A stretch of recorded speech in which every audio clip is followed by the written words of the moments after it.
I would capture the essence of this show in one word, and that's collaboration. Snow conferences where all the snow fighters come together as one, share our stories, learn from our failures. This is the conference to go to for the operators, the people in the field on the ground who really want to know how to manage snow. You wouldn't think that a guy from coastal Virginia feels a need to come to the snow show, but I come here feeling one way and I leave here feeling so invigorated that I know I'm going back home to serve my community with a higher level of energy, proficiency, and professionalism.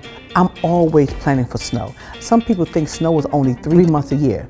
Snow is actually something that you plan for all year round. I've been to about 10 or 12 snow conferences in my career. This is, I think, my 13th Snow and Ice Conference. Each one brings valuable ideas and concepts that I've been able to bring back to the communities for which I've worked. Keep coming back because of the knowledge that I learned on the equipment show floor, seeing all the new equipment and the technologies. I encourage anyone that can, please attend this Snow and Ice Conference. It's one of the best in the country.